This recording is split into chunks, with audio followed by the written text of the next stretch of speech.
특별한 이슈텔러에게 한반도의 궁금한 이야기를 들어보는 이슈텔링 시간입니다. 네, 오늘 우리와 함께할 이슈텔러는 연세대학교 통일연구원 공영식 박사님 모셨습니다. 어서 오세요. 반갑습니다. 안녕하세요. 네, 반갑습니다.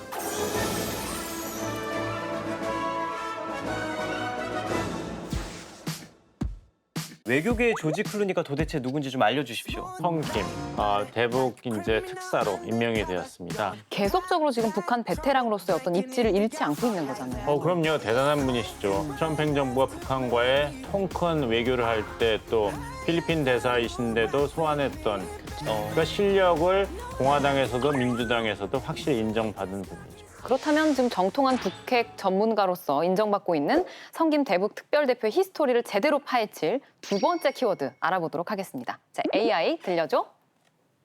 성김 대표는 한미수교 129년 만에 미국 역사상 최초의 한국계 땡땡땡땡땡땡이었어요. 아 근데 이거 좀 너무 땡땡. 쉽다. 앞에 힌트들이 많이 바로 나왔잖아요. 아시겠어요? 사실은 저도 뭔지 좀 알 것 같긴 한데. 그래요. 맞추십시오. 아유, 제가 양보해드리겠습니다. 맞추세요. 아유, 이거는 좀 양보할게요. 쉽기 때문에 우리가 항상 여기서 맨날 틀리기만 했잖아요. 아 그렇죠. 같이 해볼까? 오랜만에 좀 시원하게. 성김 대표는 아. 한미수교 129년 만에 미국 역사상 최초의 한국계 주한미국 대사. 정답입니다. 와, 야, 드디어. 축하드립니다. 너무 주워먹은 거. 그래서 성김 대사는 한국인 출신 최초의 이제 주한미국 대사로 2011년부터 2014년까지 한미 양국 관계의 우정 발전을 위해서 힘쓰셨죠. 아니 근데 말이죠. 한국계 주한미국 대사가 129년 만에 나올 정도로 그게 그렇게 어려운 일인가요, 박사님? 아무래도 이제 이민의 역사가 짧으니까요. 다른 유럽계라든지 남미계에 비해서는. 하지만 한국을 이해하고 한국 사람의 마음을 제대로 얻을 수 있는 대사가 필요하다. 이런 의견이 대두됐기 때문에 오바마 행정부에서는 이제 성김 대사를 지명하였고 거기에 더해서 당시 상황을 저희가 이해해야 되는데 북한 핵실험 또 미사일 실험으로 한반도에서 긴장이 굉장히 고조돼 있었습니다. 이럴 경우에는 한국 대사가 외교 분야도 중요하지만 한미 동맹 또 이 핵 확산 문제를 전문성을 가지고 다룰 수 있는 사람이 필요했거든요. 그러니까 성김 대사만큼 적절한 후보가 없었죠. 그랬겠네요. 그렇다면 주한미국 대사 지낼 당시 성김 대표는 어떤 스타일이었나요?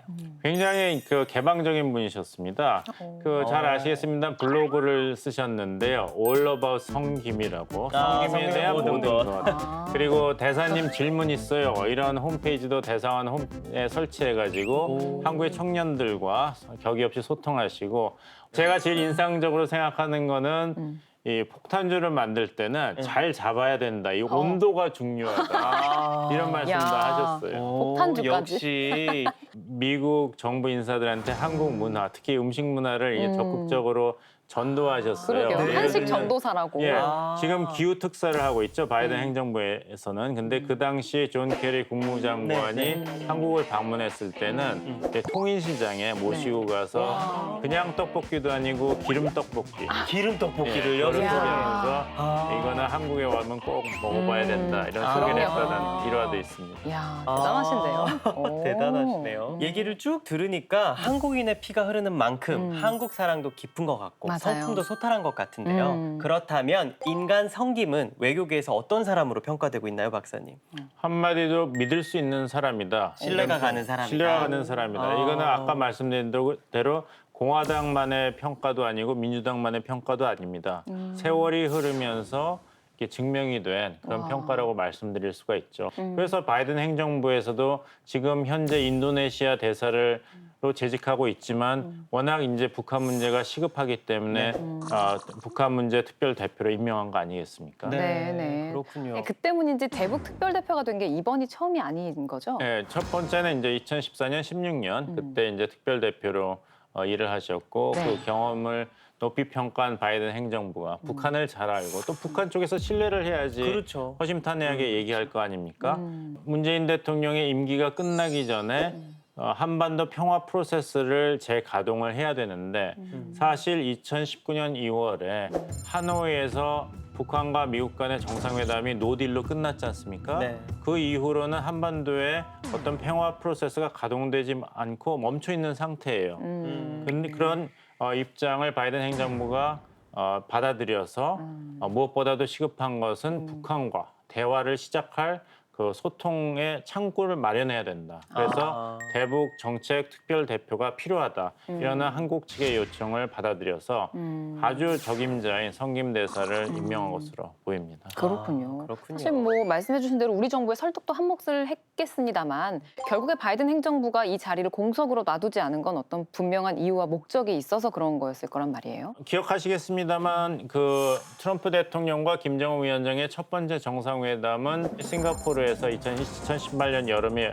열렸는데 사실 그게 쉽게 열린 게 아니거든요. 그 북한 측에서는 굉장히 어려운 조건을 제시했는데 그 협상 담당이 바로 성김 대표였습니다. 바이든 행정부는 임기 초기 때부터 계속 북한 측에 메시지를 던졌습니다. 우리는 대화할 준비가 돼 있다. 모든 문제는 외교로 풀어나갈 것이다. 이런 얘기를 했거든요. 네. 그리고 너무 큰 목표를 달성할 것이 아니라 실현 가능한 문제부터 북한과 협상하고 해결하겠다. 이런 메시지를 던졌습니다. 네. 그래서 웬디 셔먼 국무부 부장관도 그 얘기를 했죠. 성김 대사의 임명은 우리는 북한과 언제든지 대화할 준비가 돼 있다는 메시지다. 이제 공은 북한 쪽으로 넘어갔다. 이런 이야기를 하고 있습니다. 당시 싱가포르 회담 때 언론을 뜨겁게 달궜던 게 악마는 디테일에 있다 였던 것 같아요. 근데 실제로 싱가포르 회담 때 실무진 협상하면서 이 성김 대표하고 북한의 최선희 외무성 부상의 어떤 줄다리기 신경전 이게 어마어마했다고 대단했다고 들었거든요. 어마어마했죠. 당시 이제 성김 대표가 그 끝없는 협상, 언제 끝날지 모르는 협상을 해서 그 옷이 모자랐답니다.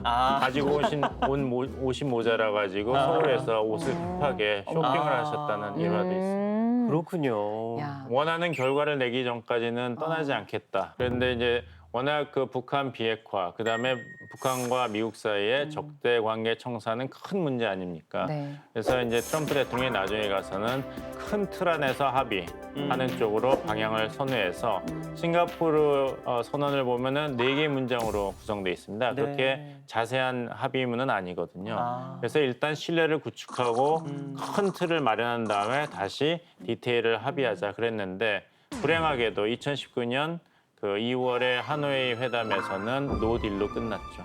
그랬군요. 북한이 대화 테이블로 나온다면 사실 성김 대표하고 협상할 인물은 최선희 외무성 부상이 될 가능성이 높잖아요. 예, 그렇습니다. 뭔가 어게인 싱가포르 회담 이런 거 좀 기대해 볼 수 있을까요? 그 이상도 저는 상상이 가능하다고 봅니다. 김여정 제1부부장이 대표해서 한국과의 대화 또 미국과의 메시지 교환에서 나오고 있지 않습니까? 그러니까 최선희 제1외교상과의 어떤 대화가 잘 된다면 그 다음에 성김 대표의 카운터파트로 어떻게 합니까? 김여정이라는 인물을 저희가 볼지도 모르죠. 어마어마한 진짜 모습이 되겠네요. 네, 그렇게 진짜. 됐으면 좋겠습니다. 그러게요. 우리 모두 성김 대북 특별 대사가 다시 한번 싱가포르의 저력을 보여주길 기대하면서 파이팅을 외치고 있는데요. 성김 대표 대북 특별 대표의 행보를 시작했나요, 박사님? 이미 그 한미일 네. 3자 안보 협력 그 체제에 대한 이제 소통을 시작하셨죠. 네. 워낙 이제 북한에 대해서 우리가 대화에서 레버리지를 가지려면 미국 혼자 움직여서도 안 되고 미국의 동맹국들과 같이 움직여야 되니까 그런 정지 작업을 일단 시작하셨고 네. 그 다음엔 아까 말씀드린 대로 북한 측에 바이든 행정부의 새로운 대북 정책 리뷰가 완료되었다고 설명을 했습니다. 북한 네. 측에서는 잘 들었다는 답변을 했어요. 아. 그 다음에 그것을 기초로 해서 북한과 미국 간의 실무 대화와 협상이 이제 시작되는 것은 저희가 앞으로 주목하고 지켜봐야 될 것입니다. 네. 그럼 이쯤에서 궁금해지는 게 북한의 반응이거든요. 뭐 성김 대표 임명이라든지 한미 정상회담에 대해서 어떤 생각을 가지고 있을까요? 그러니까 한미 정상회담을 보면은 이제 북한의 핵 능력, 미사일 개발에 대해서 양국이 우려를 표명하는 부분은 분명히 있습니다. 그리고 북한의 인권 문제도 지적을 했고요. 네. 근데 북한의 반응은 아직까지는 굉장히 이렇게 스스로 제어하고 있는 상태거든요. 그 미사일 가이드라인 폐기에 대해서 비판 메시지가 나왔습니다마는 그것이 북한 정부의 공식 입장으로 나온 것도 아니고 개인의 필명으로 나왔습니다. 그러니까 북한 입장에서도 한국과 또 미국과 대화를 거부한다는 메시지는 아직 나오고 있지 않아요. 네. 이제 저희가 지켜봐야 될 것은 첫 번째, 북한 내에서 코로나 사태가 얼마나 심각한지, 좀 나아질 기미가 있는지, 또 경제 사정 어떤지, 내부 사정이 너무 어려운 북한 입장으로서도 어떤 그 적극적인 외교 행보를 펼치기는 어려운 것이거든요. 네. 그래서 이 여름이 고비가 되지 않을까 생각합니다. 네. 그러시군요.